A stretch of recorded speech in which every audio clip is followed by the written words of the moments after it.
2047 ഭാരതത്തെ ഇസ്ലാമിക റിപ്പബ്ലിക്കാക്കാൻ SDPIയും ഭാരതത്തെ വികസനത്തിൽ യൂറോപ്പിനേക്കാൾ മുന്നിലെത്തിക്കാൻ BJPയും. ആര് വേണം? കോൺഗ്രസ് ഭരണകാലത്ത് ലോകരാജ്യങ്ങൾക്ക് മുൻപിൽ വെറും ചെറിയൊരു ലോകരാജ്യമായി മാത്രം പിന്നിൽ നിന്ന നമ്മുടെ ഭാരതം ഇന്ന് BJPയുടെയും ശ്രീ നരേന്ദ്രമോദിജിയുടെയും മറ്റനേകം പ്രഗത്ഭരായ മന്ത്രിമാരുടെയും നേതൃത്വത്തിൽ ലോകക്രമം തീരുമാനിക്കുന്ന പ്രബല ശക്തിയായി മാറിയിരിക്കുന്നു. കോൺഗ്രസ് രാഷ്ട്രീയം ശരിയല്ല എന്ന് തിരിച്ചറിഞ്ഞ അവരുടെ ആദ്യ കേന്ദ്ര മന്ത്രിസഭയിലെ നെഹ്റു മന്ത്രിസഭ വ്യവസായ വകുപ്പ് മന്ത്രിയായിരുന്ന ശ്രീ ശ്യാം പ്രസാദ് മുഖർജി തുടങ്ങിവെച്ച ജനസംഘം പിന്നീട് ശ്രീ ദീൻ ദയാൽജിയിലൂടെയും ശ്രീ അടൽ ബിഹാരി വാജ്പേയിലൂടെയും ശ്രീ ലാൽ കൃഷ്ണ അദ്വാനിയിലൂടെയും BJP ആകുകയും ഇപ്പോൾ നരേന്ദ്രമോദിയിലൂടെ ഭാരതത്തിലെ ഏറ്റവും വലിയ രാഷ്ട്രീയ പാർട്ടിയായി അത് മാറുകയും ചെയ്യുന്നു. ഒപ്പം ലോകത്തെ ഏറ്റവും വലിയ സാമ്പത്തിക സൈനിക ശക്തികളിൽ ഇന്ന് 3ാം സ്ഥാനത്തേക്ക് കുതിക്കുകയാണ് നമ്മുടെ ഭാരതം.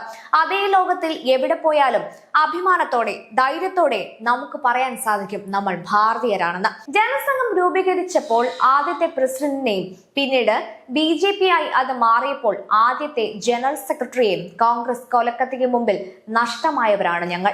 ബലിദാനം കമ്മ്യൂണിസ്റ്റുകാർ ഞങ്ങളെ പഠിപ്പിക്കേണ്ട.